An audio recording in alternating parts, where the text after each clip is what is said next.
Olá, meus amigos criadores. Bem-vindos ao Canaril Santos Costa. No vídeo de hoje, venho apresentar a segunda parte da temática sobre os vários truques que poderemos colocar em prática para sacar mais crias durante a época de criação. Mais 7 truques que poderão ser bastante úteis àqueles criadores que se estejam a confrontar com dificuldades em tirar um número razoável de crias no decorrer das criações. Se não assistiram à primeira parte, onde falo sobre os primeiros 7 truques, assistam. Para tal, basta procurarem aqui no canal pelo vídeo com o título de Truques para sacar mais crias na época de criação, parte 1. Neste vídeo, irei enumerar então mais 7 truques diferentes. Por isso, não percam, assistam até ao fim e se ainda não subscreveram o canal, subscrevam. Como sabem, é gratuito. Basta clicar no botão de subscrever e pronto, já está. Estamos perto de atingir os 4.000 subscritores e logo que atinjamos esse número, irei preparar aqui uma surpresa para todos os criadores. Deixem ainda o vosso like no vídeo. Truques para sacar mais crias na época de criação, parte 2. Vou começar pelo 8º truque, uma vez que no vídeo anterior referi 7 truques. E este vídeo é uma sequência do primeiro vídeo. 8º. Preparação das aves reprodutoras. Deveremos iniciar a preparação das aves reprodutoras cerca de 1 mês e meio antes do início das criações, para evitar que no decorrer destas venham a ter qualquer tipo de insucesso, seja este devido à doença ou a não estarem ainda predispostas para criar. O meu conselho será para cerca de 1 mês e meio antes do início das criações fazerem uma recolha de fezes das aves reprodutoras e as mandarem analisar numa clínica veterinária, por forma a que apenas administrem os produtos posteriormente prescritos pelo médico veterinário, evitando a administração às nossas aves daquilo a que chamo de cocktails, de bombas de antibióticos e outros produtos que afetam todo o organismo e o sistema imunitário das aves, matando tudo, desde o que faz mal ao que faz bem. Em último caso, e esta é uma situação a qual eu não aconselho, por não acreditar nos resultados da mesma, poderão proceder a um tratamento preventivo. Aconselho a iniciarem essa situação 1 mês e meio antes do início das criações, para que tenham o tempo necessário para fazer os tratamentos, sendo que por vezes alguns desses tratamentos são morosos. Alguns desses tratamentos são feitos com antibióticos, os quais poderão, entre outras coisas, após a sua administração, provocar esterilidade aos reprodutores durante um determinado tempo. 9. Separar as crias da postura anterior. É importante termos a noção do timing certo para separar as crias da postura anterior da mãe, para evitar que partam os ovos da postura seguinte ou que defequem em cima dos mesmos. Normalmente, esta é uma das causas para que a postura seguinte seja um fracasso. Deveremos então retirar os ovos que são colocados diariamente, ou dia sim, dia não, pela fêmea, e substituir por ovos de plástico, e após a postura do último ovo, no dia em que iremos voltar a colocar todos os ovos debaixo da fêmea para que esta inicie o choco, colocar as crias da postura anterior separadas da mãe, usando para o efeito uma grade divisória. Colocamos o pai com as crias para este terminar de as ensinar a alimentar-se. As crias irão observar o pai a se alimentar e a beber água do bebedouro e irão aprender a se tornarem independentes, imitando todos os movimentos e procedimentos do pai. Dessa forma, a fêmea que por norma e após uma nova postura de ovos deixa de alimentar as crias da postura anterior, cabendo essa tarefa ao macho, o qual continua a alimentar as crias até à sua independência, ficará tranquila no choco da nova postura de ovos, aumentando assim os índices de sucesso dessa nova ninhada. Logo que as crias já se alimentem sozinhas, o que normalmente, e no caso dos canários, ocorre por volta dos 30 a 35 dias de vida, colocamos estas numa gaiola à parte ou numa voadeira, retiramos a grade divisória e deixamos o macho voltar para perto da fêmea. 10º. Ajudar as crias mais fracas. Alimentar as crias mais fracas de uma ninhada com papa de alimentar à mão é algo que teremos de ter presente se quisermos tirar um elevado número de crias até ao final da época de criação. É normal que, por vezes, em algumas ninhadas, existam crias que nasçam um dia depois das restantes ou que sejam um pouco mais enfesadas que os irmãos, ficando mais pequenas. Muitas das vezes, se não ajudarmos essas crias, alimentando-as nos primeiros dias de vida, para que cresçam e consigam alcançar os irmãos de ninho, acabam por morrer. Outra opção será passar essas crias mais fracas para outro casal que tenha crias do mesmo tamanho. Se tivermos um casal com uma ninhada de idade aproximada, que não seja muito numerosa, em que as crias estejam do mesmo tamanho que essa cria mais fraca, poderemos passá-la para esse ninho. Se não tivermos uma ninhada de tamanho aproximado ou com uma quantidade reduzida de crias, teremos de ir alimentando essa cria mais fraca à seringada até que alcance o tamanho dos irmãos de ninho. Normalmente, e mediante a disponibilidade de cada criador, 3 seringadas de alimento por dia, uma de manhã, outra a meio do dia e outra no final do dia, serão suficientes para que a cria se vá fortalecendo e, passados poucos dias, tenha o tamanho dos irmãos. Por forma a maximizar o número de crias que consigam se emancipar, é importante termos sempre à mão papa de alimentar crias com a ajuda de uma seringa. É, portanto, importante que alimentemos essas crias mais fracas até recuperarem o tamanho dos irmãos de ninho. 11º. Ter atenção às ninhadas grandes.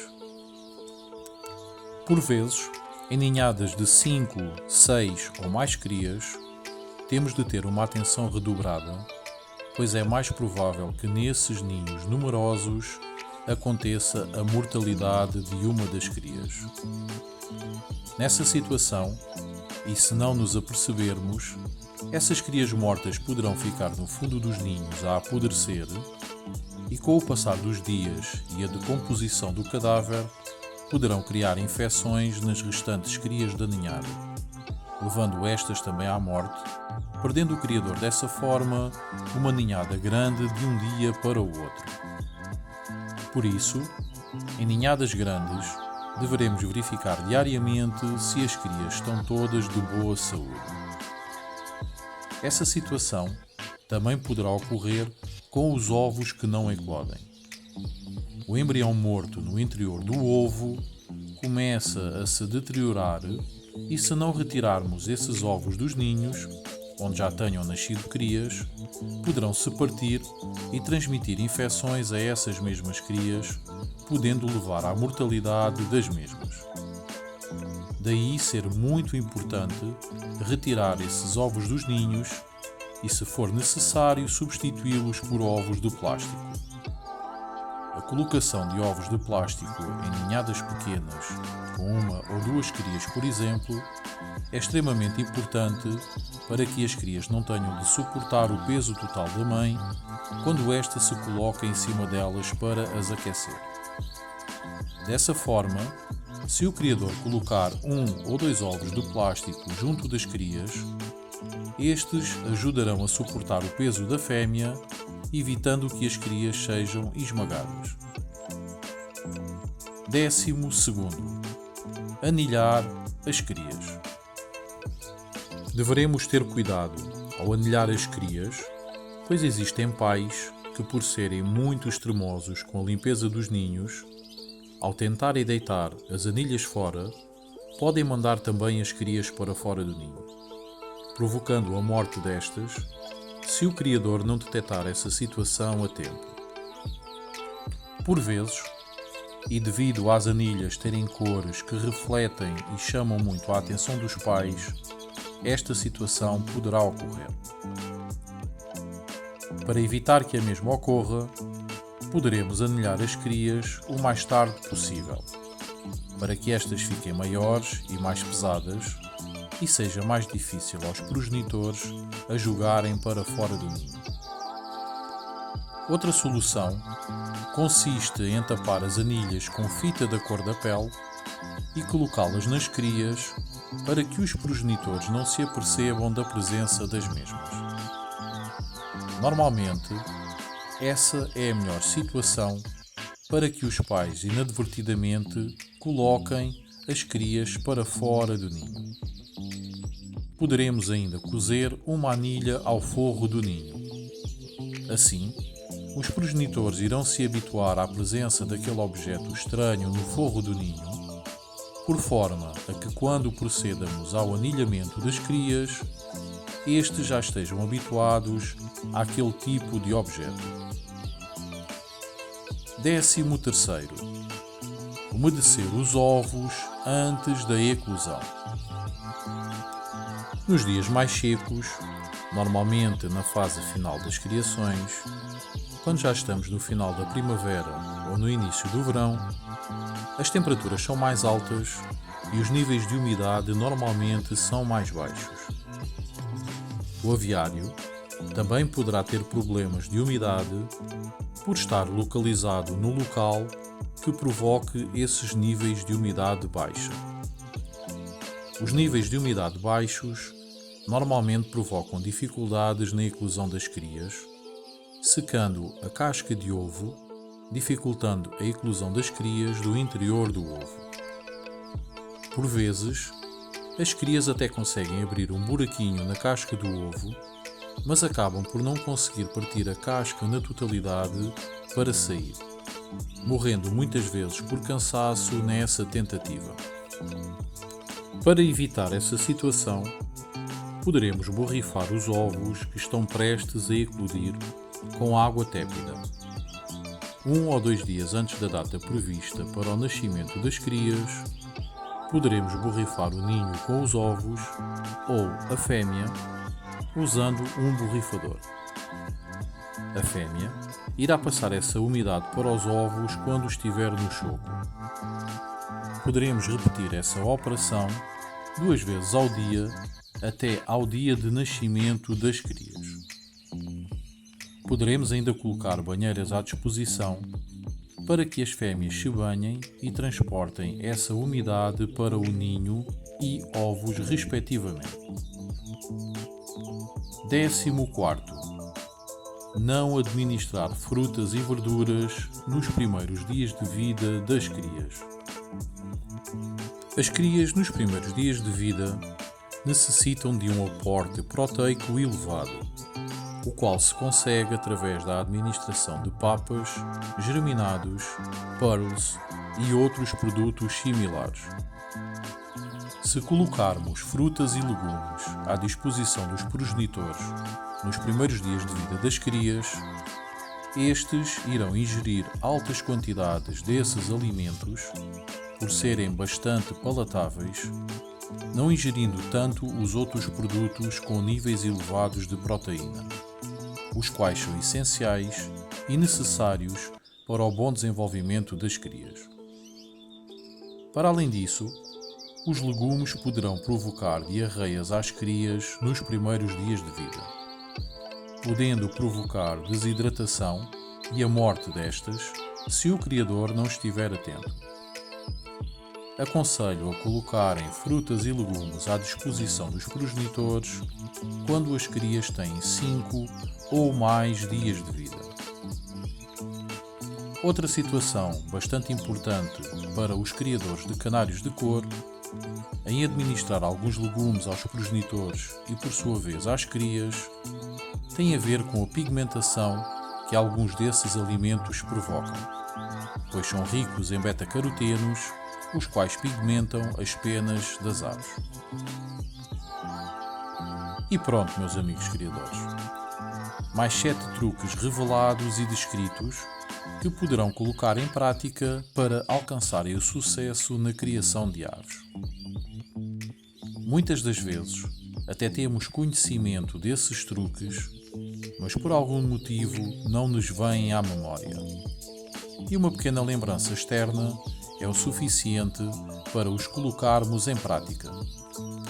Como sabem, aqui no canal não existem segredos nem fórmulas mágicas.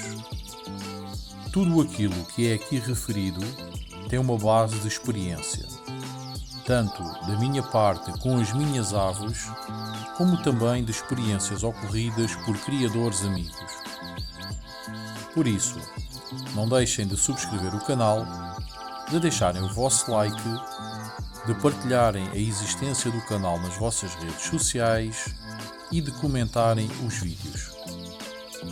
Todas as opiniões e experiências contam quando toca a partilhar informação e conhecimento. Boas criações ou mudas. Um forte abraço.